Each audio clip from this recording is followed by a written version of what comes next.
আসলে ভাই কথায় আছে না, স্বাদ আছে কিন্তু সাধ্য নাই। কথাটার পূর্ণতা আজকে পেল। অনেকটা পথ জার্নি করার পর বাইকটা রেখে একটু সামনের দিকে হাঁটাহাঁটি করতেছিলাম। হঠাৎ করে নজরে এলো একটি ছেলে আমার বাইকের সামনে কি যেন করতেছে। তো এটি দেখে আমি ভিডিওটি অন করি।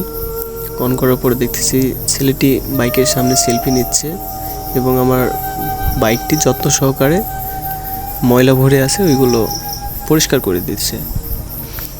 তো আমি কি হয় এটা জানার জন্য ভিডিওটা অন করে রাখি। তো এরপরে কি হলো আপনারাই দেখেন।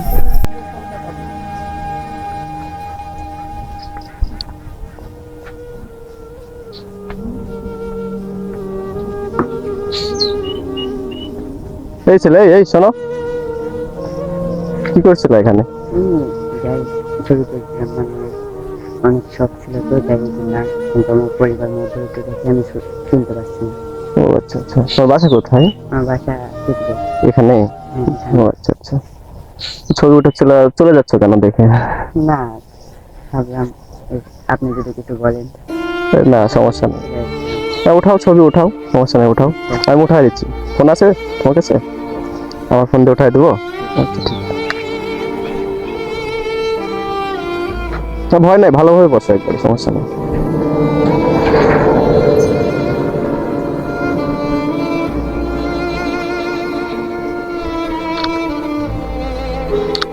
স্মাইল করো,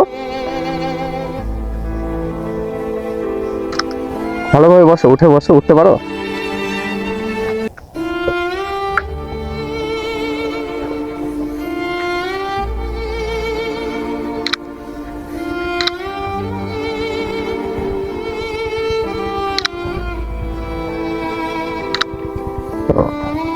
আচ্ছা হয়েছে, সমস্যা নেই। আচ্ছা সমস্যা নেই। তোর ফেসবুক আছে? আচ্ছা তোমার ফেসবুকটা দাও।